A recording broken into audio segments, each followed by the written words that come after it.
atrofga qarasangiz, odamlarni istamayotganini ko'rasiz. Ya'ni istashmaydi go'yoki. O'zlarini baland oladi. Puli ko'p bo'lishi mumkin, to'g'ri. Alloh uni boshqasidan go'zal qilib yaratgan bo'lishi mumkin.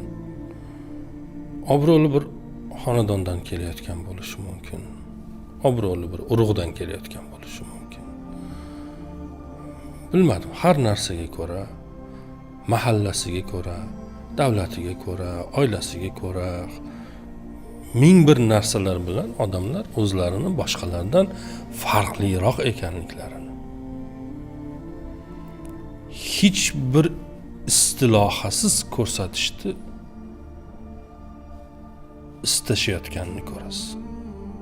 Haqiqiy mo'min odam hech qachon o'zini boshqadan ustun deb bilmaydi. Nimaga bunday qilmaydi? Chunki o'zini kimligini o'zi juda yaxshi biladi. Lekin u odamni qarshisidagi odamni kimligini bilmaydi. Tushunyapsizmi? Uni bilmaydi, lekin o'zini kimligini juda ham yaxshi biladi. O'zini kimligini juda ham yaxshi bilgan odam agar xolis bo'lsa, sof bo'lsa, tarozini to'g'ri tortsa, o'zini hech qachon boshqadan ustun qo'ya olmaydi. Katta olimlarning oldiga borib, sizdaqa bo'lish orzuyim deganda aytishgan ekan, sen meni kimligimni bilganingda bir lahza ham turmasding oldimda deyishgan ekanda.